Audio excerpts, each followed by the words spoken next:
Good afternoon, all. My name is Kaylin Walls, and I'm the president of the Louisville Forum. Welcome to our July 2025 program.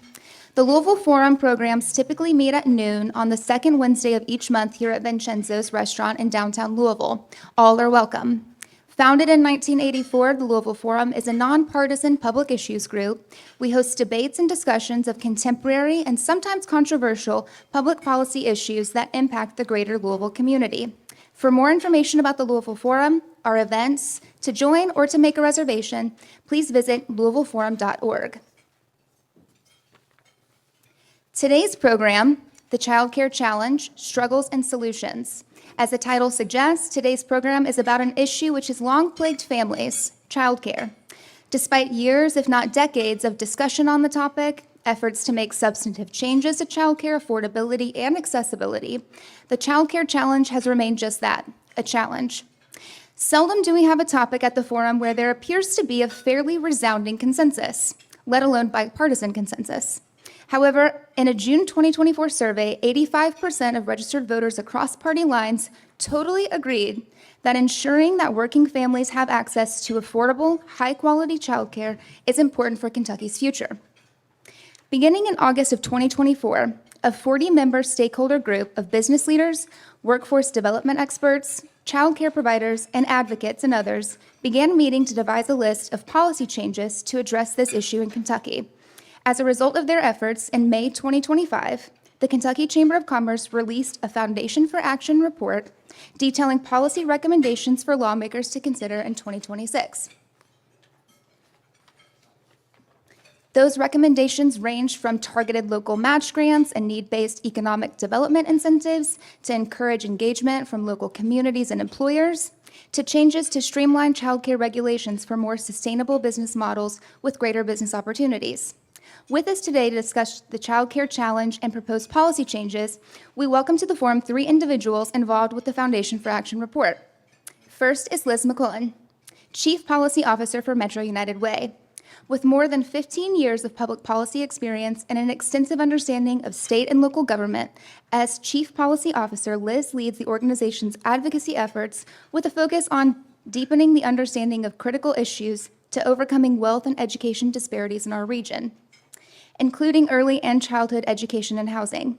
Prior to her current role, Liz was the Director of Government Affairs and Public Policy at Greater Louisville, Inc., where she focused on state and local advocacy to help grow the regional economy and expand economic opportunities for businesses and the workforce.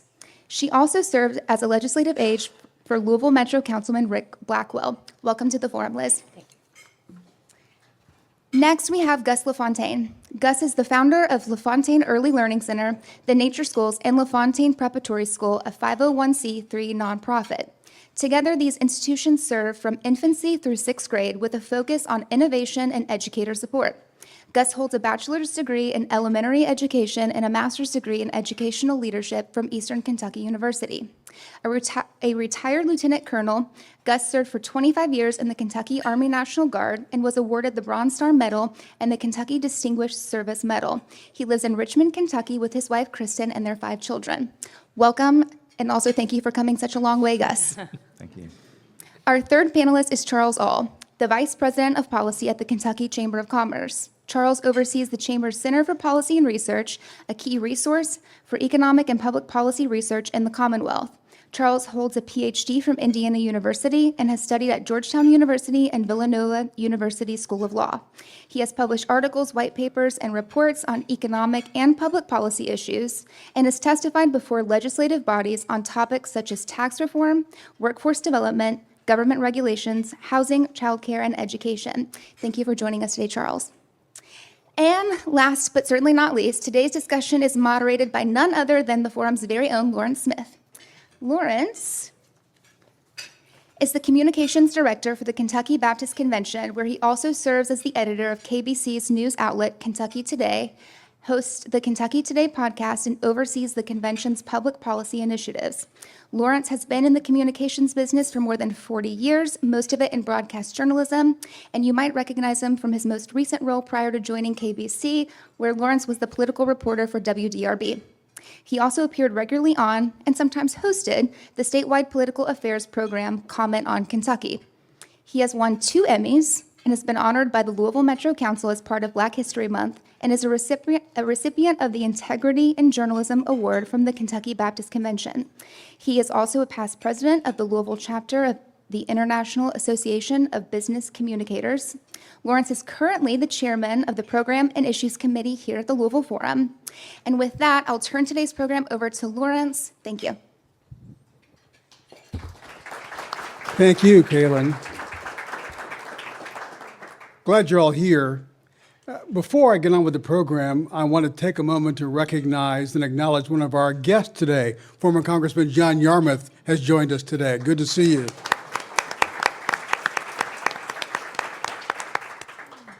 Charles, I want to start with you. First, let me acknowledge, first of all, for the sake of full disclosure, I was also the collaborative part of that group that came up with this report that was issued by the Kentucky Chamber of Commerce. So you should know that as we begin as well. But starting with Charles, talk about why the Chamber is even interested in this issue.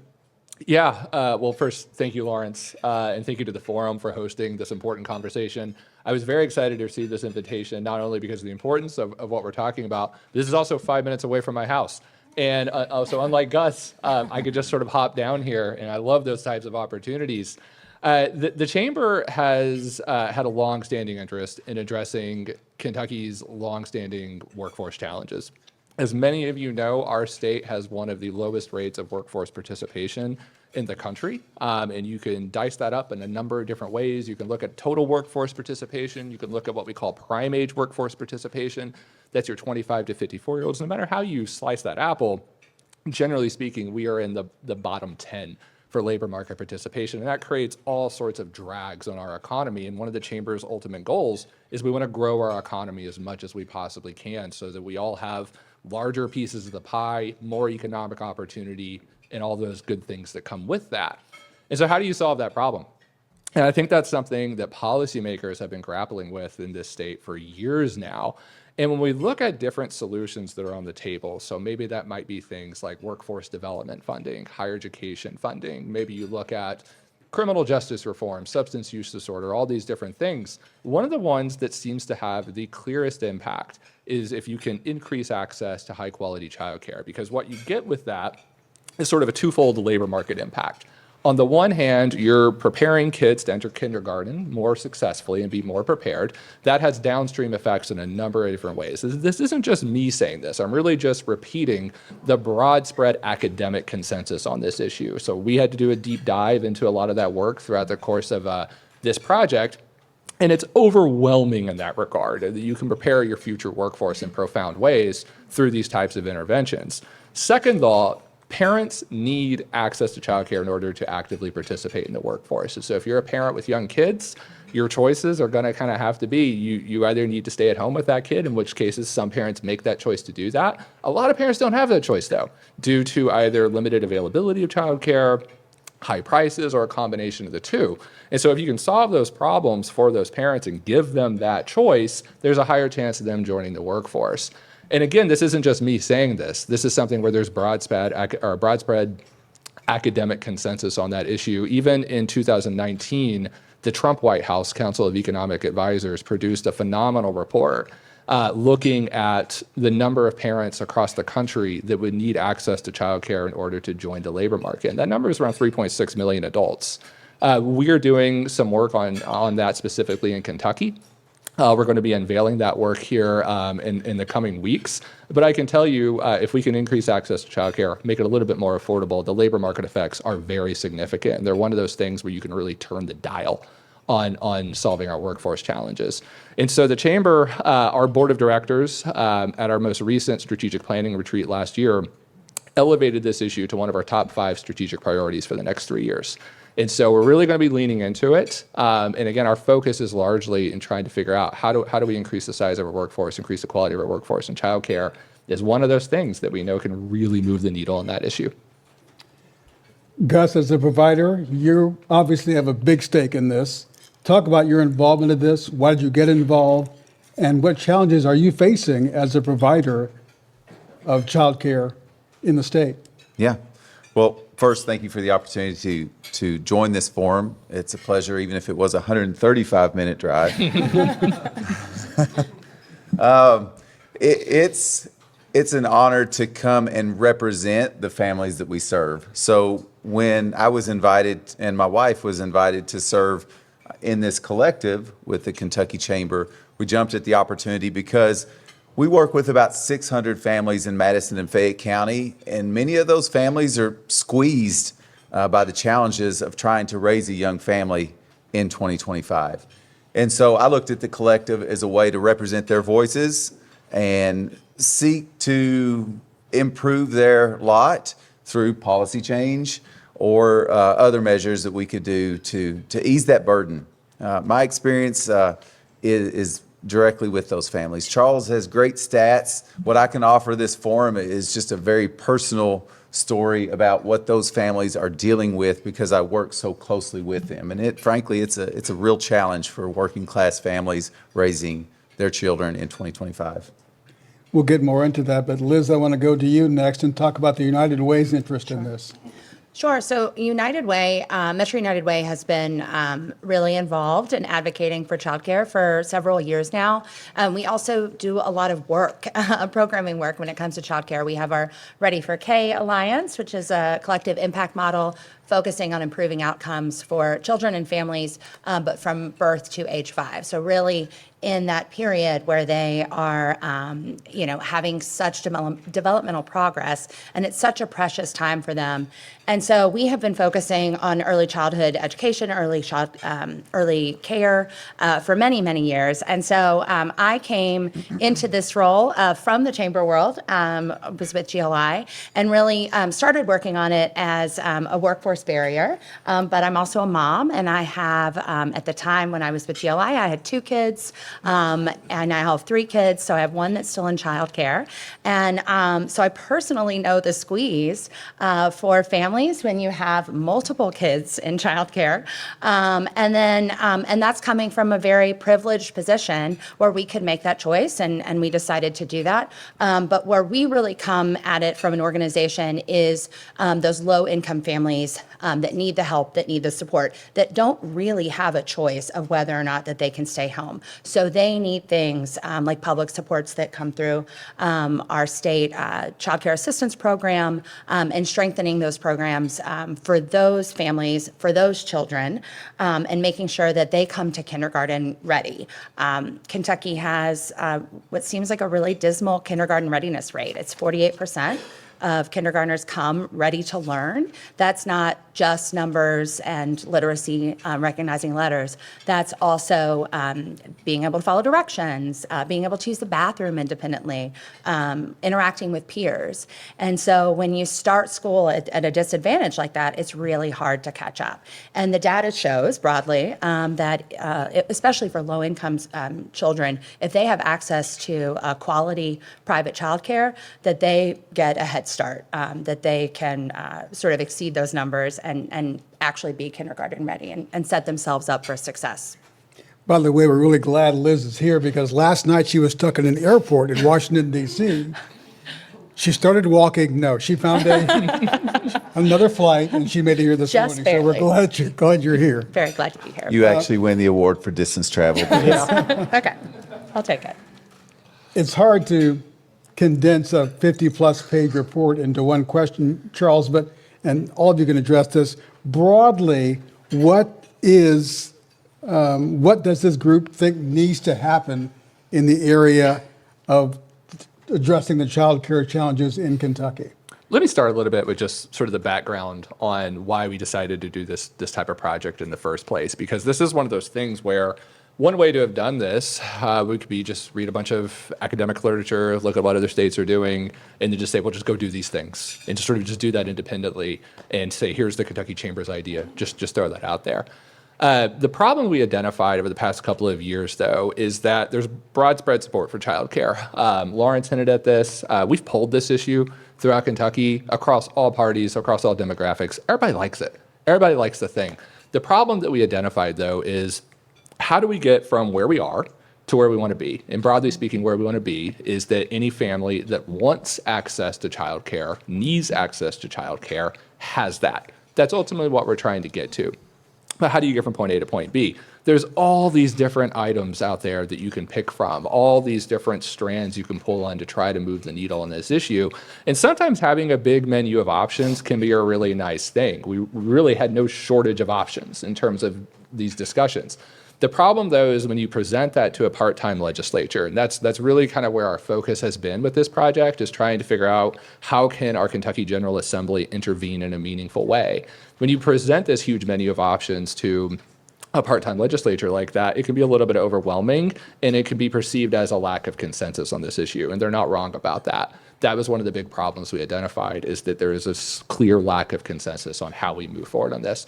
That's the number one thing that we wanted to accomplish with this project. So we did not necessarily set out to say we're going to solve childcare in Kentucky. We're going to solve all of it. Instead, what we wanted to do is create a lot of alignment across multiple perspectives on this issue and figure out, okay, what are the things that we can all build consensus around? What are the things that we all agree that we can do to help get from point A to point B? And I think where we landed at the end of the day was looking at some foundational changes that need to happen within this sector to set it up for success down the road.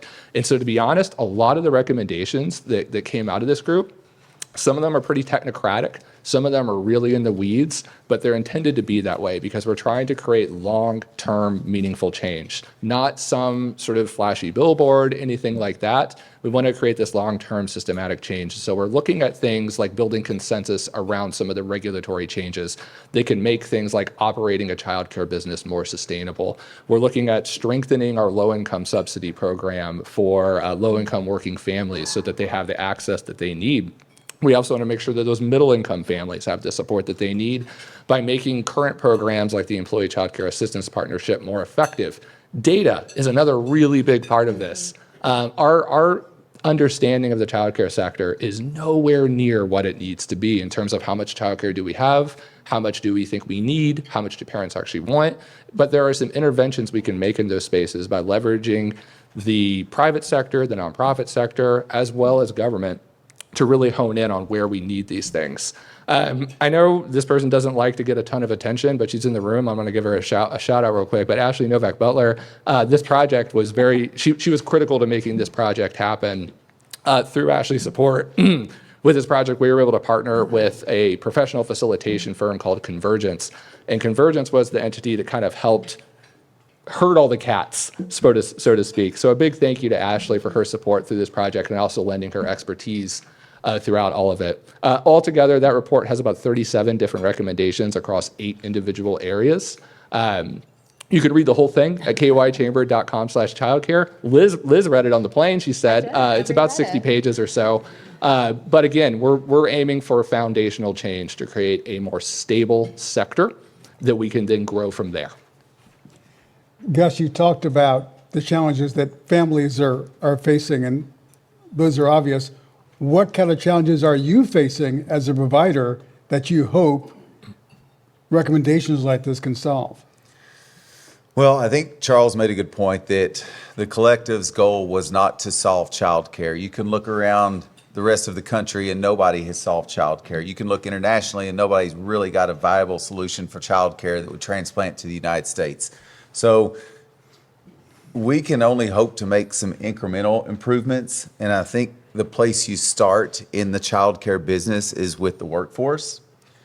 Just as any industry requires a competent and capable workforce, so is true in childcare. Maybe even more so, because that group has to be emotionally intelligent enough, have the space to be compassionate toward the people that they work with. And that requires a high level of balance and patience, let alone competency in early childhood learning standards or developmental standards. And so I think, Charles can speak in more detail about this, but I think the collective solutions included some things in there to improve the conditions for the workforce in the childcare industry. I think if we can make some improvements there, that the industry as a whole will be better capable of serving children and their families. And I'll just add to that around the workforce. I think that's been a really key piece of this really fragile ecosystem is that so much of the quality in childcare centers is from the built environment, from the play and the materials that they have. But it's the teachers that are in there. And they have a curriculum, even from infancy to age 5. And it's not reading, or it's not always reading or worksheets. It's learning through play, right? And so you really need consistent, skilled, trained teachers in the classroom. And Metro United Way partnered with a few organizations last year to do an early childcare workforce study in Louisville. And that showed that for the year prior, 45% of the teachers had left the classroom. So that's a insane turnover rate. And that's really hard on the kids in those classrooms. That's hard for families to feel like they're getting quality when they have a new face every week.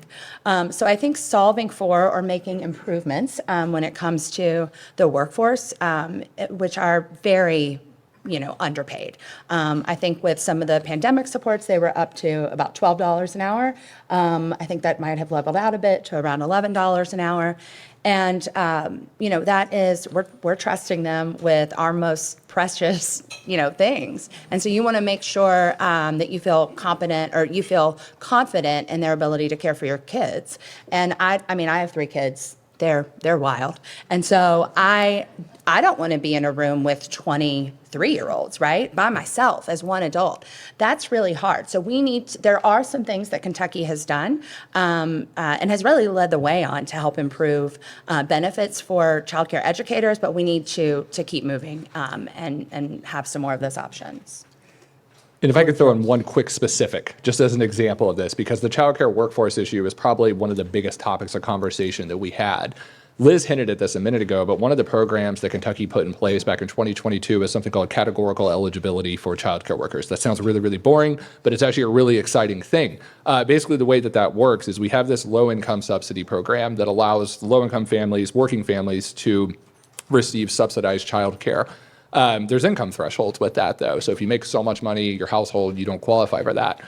The state made childcare workers categorically eligible for that program. So regardless of household income, they're automatically eligible for that. That has been a very successful program, supporting several thousand childcare workers across the state. One of the things we were able to do with this project was we were able to build consensus across a very diverse stakeholder group to say, hey, this is an important thing. We are committed to advocating to our legislature to continue investing state funds in that program. That's just an example, though, of the type of things that this group has rallied around and identified as a viable solution. And it's also great because it's a thing we're already doing, but it's something that needs to be continued. And these things just don't happen by themselves. It's going to take dedicated advocacy, and we're able to build that with this group. Question from the audience. It's about affordability and accessibility. You talked about paying the important work that childcare workers do, but how do you do that at the same time, keep it affordable for the parents or the guardians? That's the needle to thread, and it's a very challenging needle to thread, and it's a very challenging position to be in, because as the operator of these types of centers, you want nothing more than to reward your most valuable asset, which is your workforce.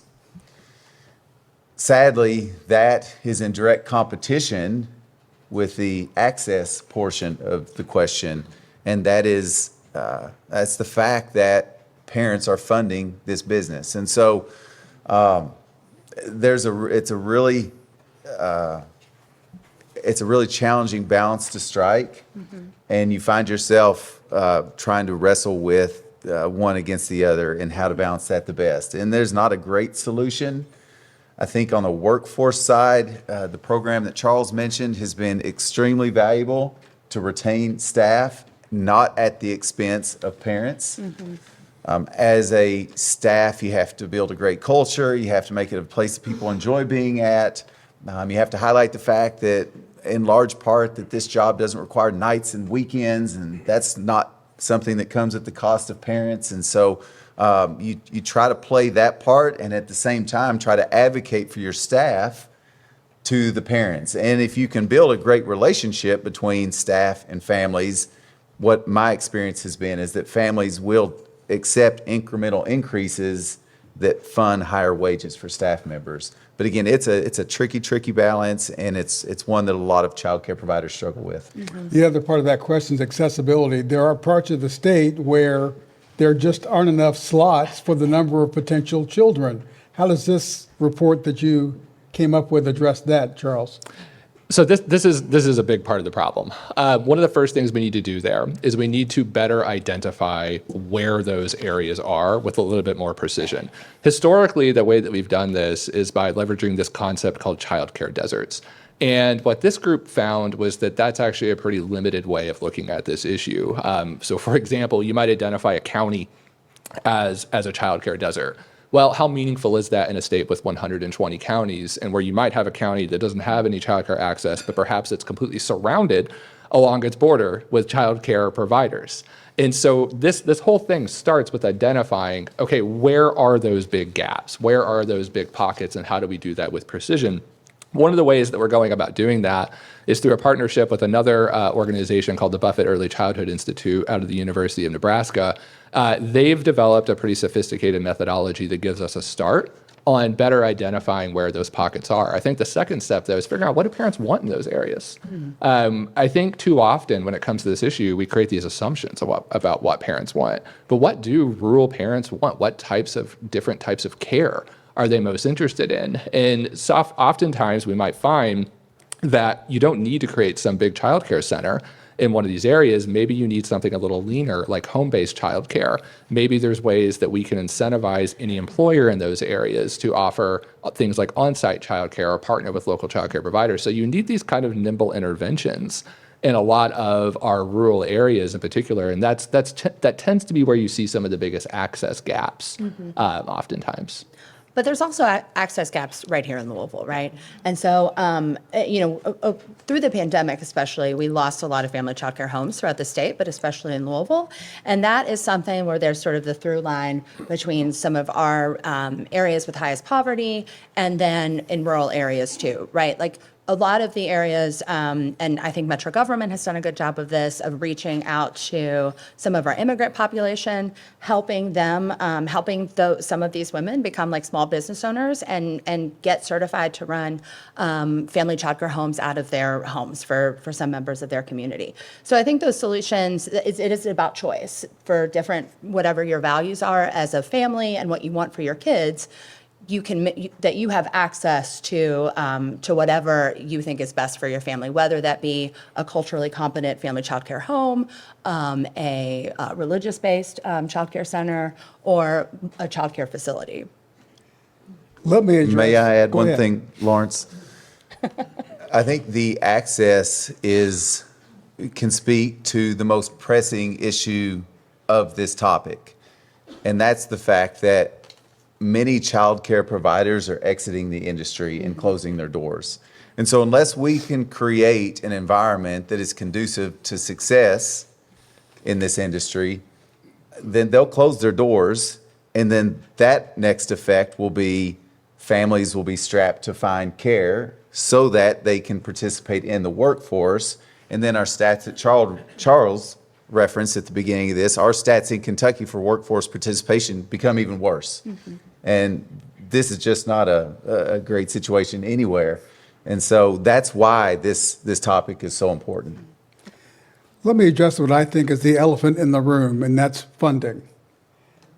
How many of these recommendations are going to require additional appropriations from the General Assembly and/or the federal government? And how likely is that? Well, I'll start with that one. Liz looked over at me real quick there.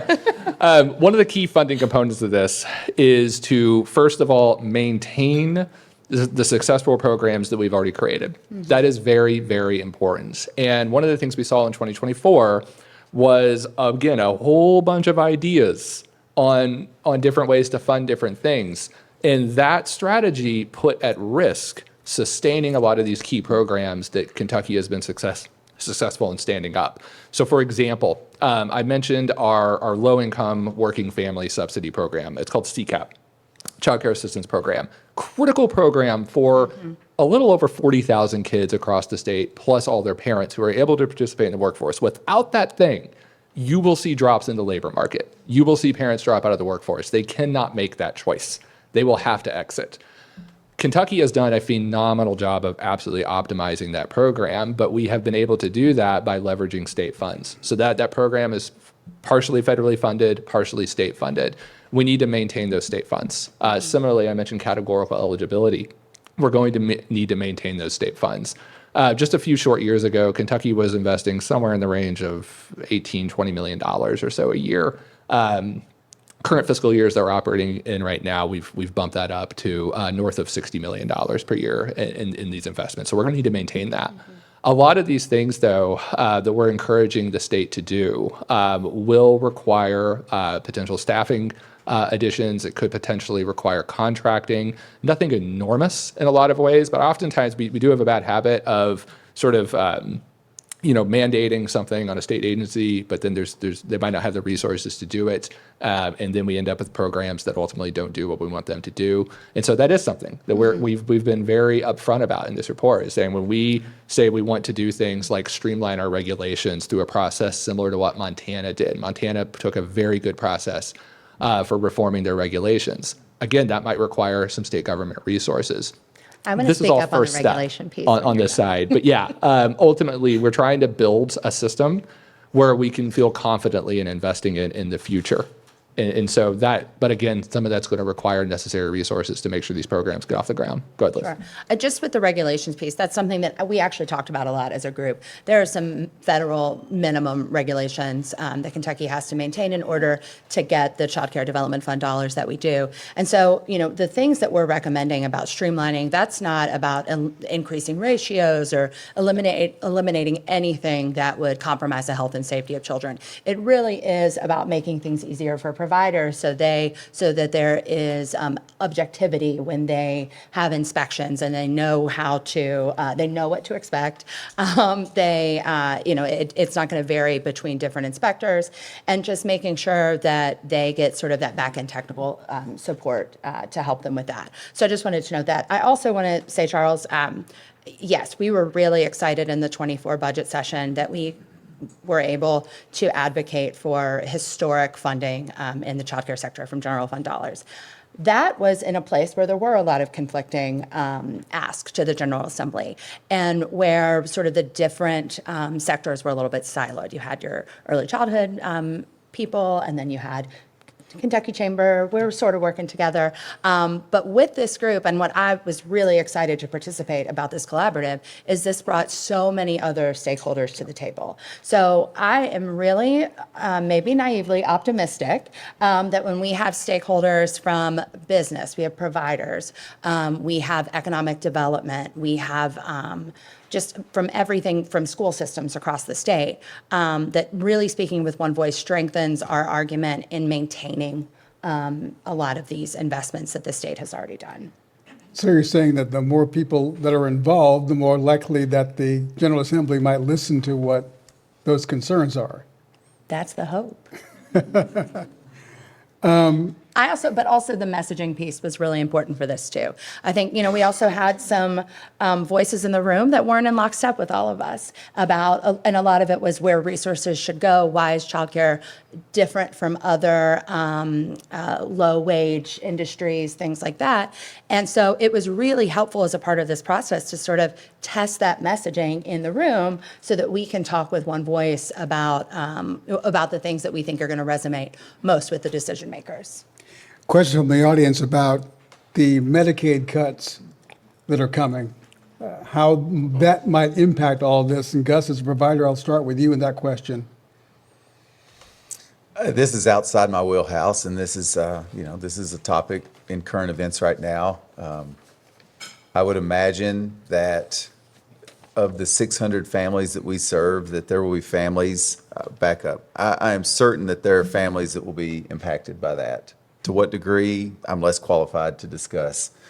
But, in a time where, as I referenced before, families struggle with the cost of living in 2025, any kind of cut that makes life easier to live for them, or maybe not even easier, but just something as basic as healthcare accessible for them, it's just going to really stretch them even further. That's going to put one more thing for them to worry about.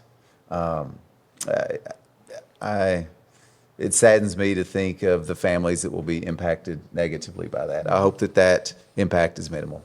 Charles? Yeah, I think that situation really emphasizes the importance of the work that we've done to build a strong coalition around folks that are going to be advocating for these investments in childcare because of the strong ROI that we know that will bring. A big component of the One Big Beautiful Bill Act is it does push quite a bit down onto states. So you can talk about Medicaid, you talk about SNAP, there's other types of programs that are going to push quite a bit down onto states. And so that is going to create a search for dollars for instances where the state might decide, okay, we want to continue this component of a program, or maybe there's new administrative costs that they have to pick up. That's going to create a lot of hard decisions. Kentucky, from a budgetary perspective, has done very well over the past 4 to 5 years. We've had a very, very strong budget. Our legislature has created one of the strongest budget reserve trust funds in the country. And a lot of that has been riding on, I think, a lot of good economic policy, but also just the nature of the economy as a whole. Sometimes things like inflation, for example, that can actually do good things for state budgets, bad things for families, bad things for businesses, but state budgets can sometimes reap the benefits of it. That's all slowing down. And so a lot of that revenue growth that we've seen over the past couple of years, that was already coming to a head. But now these other these sort of difficult decisions that'll be coming up in this upcoming legislative session will mean that we can't rest on our laurels and think that they're just going to continue funding these programs regardless of how successful we think they are. It will require proactive advocacy. And as Liz was saying, we have a very strong coalition that can rally around that and say, here's the case for continuing these investments. Here's the return on investment that Kentucky taxpayers get. Here are the positive impacts on economic growth and workforce development. And so I think we have a strong case to make, but there are headwinds. There's no doubt about that.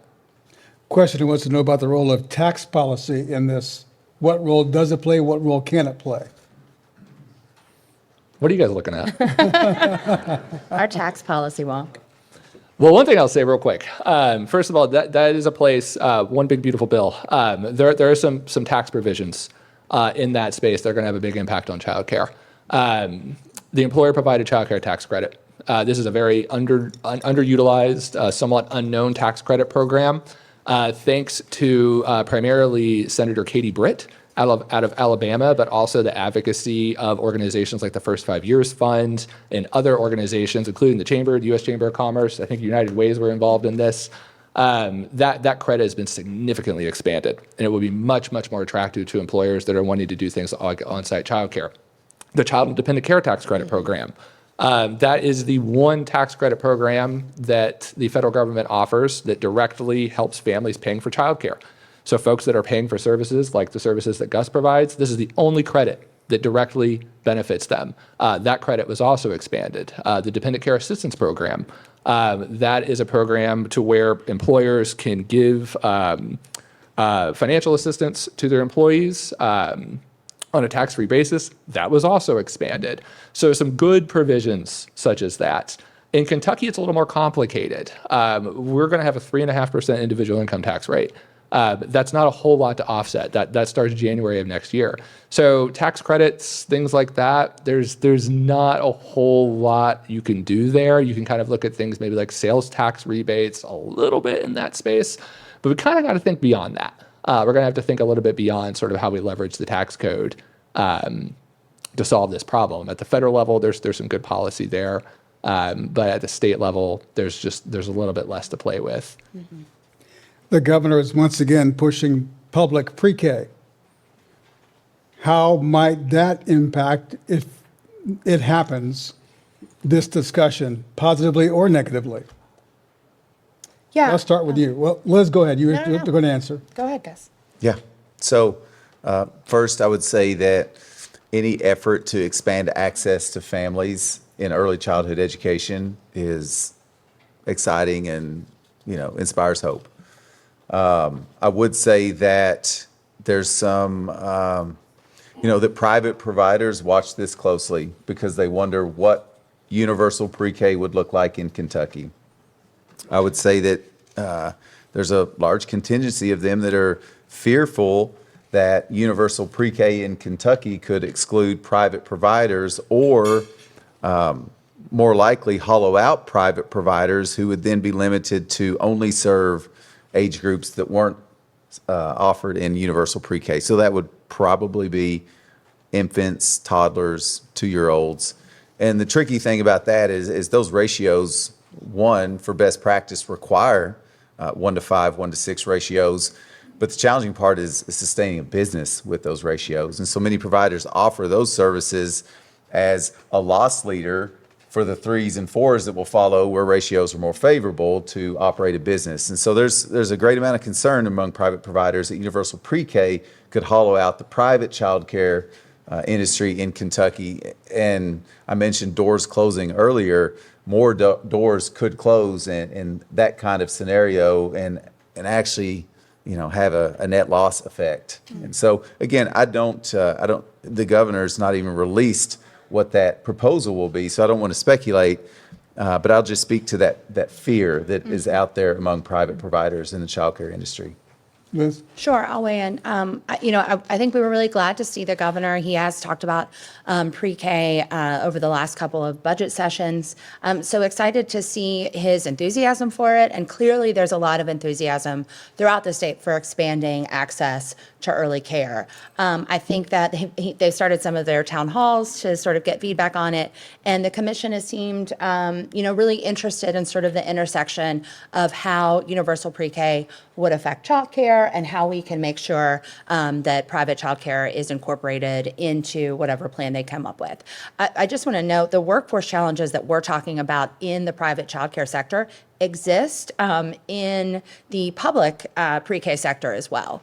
JCPS pre-K that serves 3 and 4-year-olds here in Louisville has struggled over the past couple of years to get the early childcare workforce that they need to meet the needs of those children that qualify, either because of disability or income. And so, so that is certainly something. So this workforce issue is going to take a lot of collaboration in both the public sector and the private sector to figure out. I also want to note that a lot of public pre-K is only, I think the requirement is 4 hours a day or 6 hours a day, but it doesn't cover, sort of the 8 to 6 or the 7:30 to 5:30 that families need. So childcare is still going to play a role in that.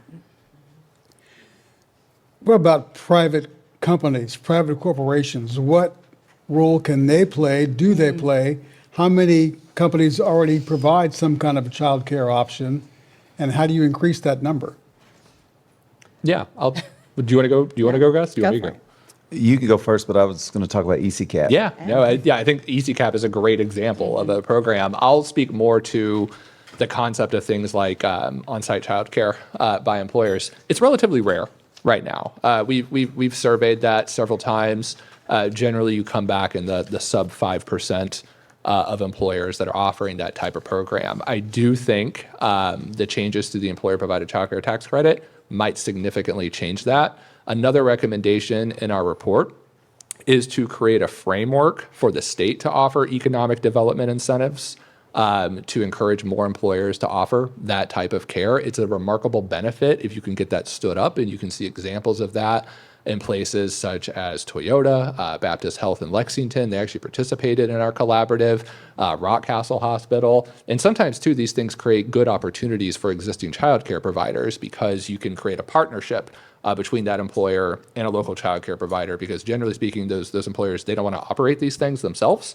They'll want to partner with a private sector entity to operate them. And so it does create some good opportunity. It's very difficult to do. Another part of our recommendations is to model some programming out of Colorado that offers very professional technical expertise to employers that are wanting to set up these types of programs. We encounter at the Chamber employers all the time that are very interested in this space. They have no idea where to start, no idea where to start whatsoever. And so that's something that we think could be done solely through the nonprofit and private sectors. And that's something the Chamber is working to set up right now is technical assistance programming. And I think if you combine that with something like economic development incentives, the employer-provided childcare tax credit, you're going to see a lot more of that. And that is a great way to increase capacity throughout the state and also get at the affordability issue. It's not going to work everywhere, but where you can get that to work, it's worth leaning into it. And so we think there's a lot of promise in that space over the next several years. But ECCAP is another great example. Gus, if you want to talk about that. Yeah, so Lawrence, you asked about corporate participation in this sector. In Madison County, where we're primarily based, we have a couple large industries, but we have more mom and pop businesses, small businesses. And ECCAP is the Child Care Assistance Program, but sponsored by employers. So the employer's Child Care Assistance Program. And it is a state matching fund where mom and pop shops can sponsor their employee, and then the state matches that fund, and then it provides a triangle of provider, small business, and then family to work together to offset the costs of childcare. So it's a very creative solution that Kentucky's done. It's a very new program, and we've had some challenges to roll it out because it's a very unique solution, and there's some education that becomes involved. So it's still in its infancy, but I know our centers have seen some promise with that and hope to be able to continue that. But, workforce is a challenge for us, but it's also a challenge for the mom and pop business or other small businesses. And so we've found that there are many employers out there that do wish to participate as a way to retain their talent and workforce. So it's a great program. And I'll just weigh in on the ECCAP. We were really excited to get that bill passed in 2022. It was originally passed as a pilot, which I think inhibited us a little bit. We got it as sort of as a carry through during the last budget. The pilot thing came off, and we thought that there would be greater utilization. So in the report, there are a lot of recommendations around ECCAP to make it more user-friendly for parents, for providers, for the business, because right now the process of actually signing up for it is a little bit clunky. I'm sure you've seen that on the provider side. Metro United Way offers that for our employees, and so it's really clunky, and my provider can't figure it out. So so it is. And I hear that from a lot of other people who have tried to navigate that system. So we really think that's an opportunity. And it's not, the tri-share model has been done in other states where it's more prescriptive of everybody has to pay a third. This is sort of, it's accessible because if you're a small business or a nonprofit, you can start out and say, we're going to give $75 a month to our employees. And this state matches that up to 100% based on the household income. But so it's really, you can as a small business, you can make it work for what you can afford, right? And I think that's sort of the uniqueness of our program. And so we really want to see that program strengthened. We want to see greater utilization, and we want it to be much more user-friendly, customer-friendly. You talked about navigating the system, and there have been comments about how complicated it is. Is that part of the problem? Are some of the recommendations involving making this system more streamlined and less complicated? Any of you want to address that? I mean, Charles, you could speak to exactly what the report says as far as how ECCAP is executed, but I would co-sign what Liz has said. I mean, it's quite difficult. I hope that the program, as creative as it is, as promising as it is, can survive long enough to get through this implementation phase. It's been a little clunky because I think there is there's great potential for it to work for lots of Kentucky families. And on the affordability factor, if you're at 85% state median income and you qualify for CCAP, you get that benefit. If you get an increase in your earnings and you go over that threshold, Kentucky did implement a program or a feature where you get half of that benefit for 6 months to sort of help you transition. But after that, you're on your own, right? And so if you make 90% SMI, you don't qualify for any benefits. But that is still, about maybe $6,500 a month for a family of 4. And childcare, I think the Average across the state is $7,200. I can tell you in Jefferson County, it is a lot more than that. For an infant, you're paying maybe $12,000 to $17,000 a year for one child. And so for those middle-class families, this ECCAP program is really something to help fray the cost for them. And so we really want to see some improvements there to help that succeed. Yeah, and in terms of specific recommendations, I will say really quickly, our state agency did a great job standing up that program out of thin air. We were one of the first states to operate a program like this. They got handed this piece of legislation. They said, go create this whole new program, and you don't really have any models to pull from. They did a phenomenal job setting that up very quickly. We think now it's at a point, though, where there's a lot of third parties that have developed very customer-friendly, easy-to-use technologies, and we think there's a tremendous amount of opportunity there. Employers like things that are very simple. They're operating businesses, they're doing a lot of different things. So the more simple you can make these things, but also for childcare providers, Gus is really busy, and his staff is really busy. So we need to make these things where they are pain-free, minimal time investment to get these things up and running. And again, there's a lot of third-party contractors. So we do recommend contracting out the administration of that program to a third party with sophisticated technologies. And then in addition to that, we want to make public employers, specifically, things like local police departments, fire departments, we want to make them eligible to use this because they've been wanting to. We've been hearing about it. And that requires a statutory change to allow for that. This is an interesting question from the audience. I want to expand on it, but they're talking about parents who don't or should not have their children in child care, who don't spend enough time with their own kids. You're not advocating here that all children should be in child care or discouraging stay-at-home parents, but what needs to be done, and this is a bigger economic problem, I guess, or bigger economic challenge, to help parents who want to stay at home with their kids? Sure. I think that's a robust discussion that we had as part of the collaborative in one of our retreats, and that's not something we came to consensus on, is support for those families. Certainly, a lot of people had a lot of different viewpoints on it. We, at Metro United Way, have always advocated for a more robust child tax credit, and that can make a difference for a family, for one person to stay home for a few years while their children are younger.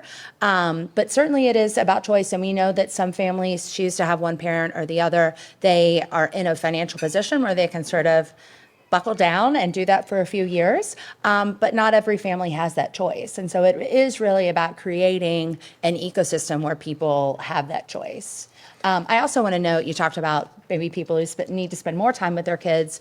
We obviously have a really dire child welfare system here, or situation here in Kentucky, and a lot of, through the CCAP, those foster families have access to the child care subsidy, and when you have kinship care, things like that, when those families have respite, you think about, maybe grandparents who all of a sudden in their 60s have to take over care for a 3-year-old child, right? When those families have access to high quality childcare for those kids, that's beneficial for everybody, right? It actually helps reduce rates of abuse in those families. And then it also, the quality learning environment for that child can be transformational as well. Go ahead. Yeah, I think I'd echo what Liz said, that the collective that we were part of didn't form a strong opinion about stay-at-home care versus provider-sponsored care. But the confidence that I took from the collective's work was that if a stay-at-home provider parent wanted to participate in childcare later, that there'd be a robust system there to support them. I came home from Afghanistan in 2010. My wife and I knew that we wanted to have a family. We assumed that, or we made an active decision that she would stay home with our kids. We had 5 kids in 5 years, and that's a separate story. There's some twins in there. So many kids. But she decided she wanted to go back into the workforce after a couple years of that. Yeah. And we didn't need some systems to support that, but because of our position, we were able and lucky enough and privileged enough to be able to enter without support. But for the family that either needs it or changes their mind later in their family planning and wants to go back, our goal as a collective, or at least my contributions to the collective's goal, was to make sure a system was there to welcome them and their child when they needed it. And clearly, I'm a working mom. There's a lot of women who make that choice because that's right for their family. I think we saw during the pandemic, a lot of women set out of the workforce because of the loss of care. And that has, a negative effect on our economy. Our economy can't grow if all women set out of the workforce for 5 or 10 years, right, to raise their kids. And so that is certainly something that we respect, and some families are able to make that choice. But I think as Gus has talked about, things are tight for families. And so the choice to do that, to take somebody out of the workforce for 5 or 10 years and then reduce their overall income potential, their earning potential over their lifetime, is not something, it is less and less attainable for families these days than it was a generation ago. This report is out there now, and I'm going to ask this question as we wrap this up. What happens now? What happens next? I will start with Liz, go to Gus, and then have Charles give us the last word. What happens now? So we keep doing things like this and talk about the report with a lot of different groups. We want to make sure that that people in all parts of the state know about this, and then then we start our advocacy around this, and which has been ongoing the whole time. But really, we're in the interim right now for the Kentucky General Assembly, which is a busy time, and so we'll be talking about a lot of these recommendations and concepts with legislators and potential champions for a lot of these things. The other thing that we're doing, there's actually a lot of action items. If we thought we were done in April when this report came out, it was like, no, just kidding. You've got a lot more work to do. So one of the things that we want to do is engage people who are providers, who are educators, who are parents, to be able to sort of do this direct advocacy too. So that's something that some of us are working on as part of this work, and be able for them to go talk to their legislators and say, CCAP helped me to be able to work as a single mom for several years, like to be able to tell their success stories or why childcare is so important to them. So we always try to lift up those voices with lived experience. So that's something that we're going to be working on too. Yeah, so the cheerleading begins, and if I'm invited to speak to a group or participate with a group, then I'm going to drive from Madison County to wherever that site is in Kentucky to participate in that way. And I think that we had a diverse group of skills inside the collective, and I think one of the things that I brought to the table was the ability to communicate the experience of working families in 2025 that are trying their best to raise their family. And I see so often the challenges that they face, and I can represent them to whoever wants to talk about this topic, and that's what I'll do to help this work continue to go forward. Charles, what's next? And so we have the big sort of public awareness campaign, and that's part of what we're doing today. We're wanting to tell everyone, we want as many people to know about this work as possible, to know about the ideas that this group put together. And so there's a lot of educating happening, and we're doing that in public settings like this one. We're also doing it with individual lawmakers, sitting down with members of state government, talking with them, making sure they understand what we're asking for. Behind the scenes, there is the nitty-gritty work of turning ideas, which is what this group created, into things like legislative text, and also into things like nonprofit programming and philanthropic opportunities. I know former House Budget Chair, Congressman Yarmouth is here. He knows what that work looks like, to take an idea. I know former Representative Joni Jenkins was just in the room too. She knows what this is like, but to take those ideas and to start turning them into legislative text, it's difficult. It's very time consuming. Folks like Liz, other advocates that were part of this group, we're all engaged in that. We've kind of carved up these components, and we are working with a really good group of legislative champions within the General Assembly who have sort of signed up to run point on this within the legislature. And so we're doing that work right now.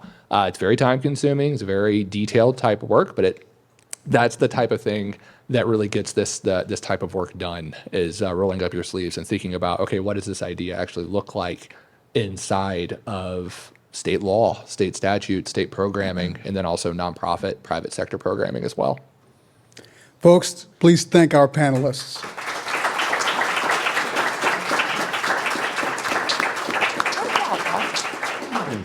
Our next forum is August 13th, and we're still putting the final nails on what that program will be. So watch your social media and watch our website. In the meantime, thanks for being here and thanks for supporting the Louisville Forum.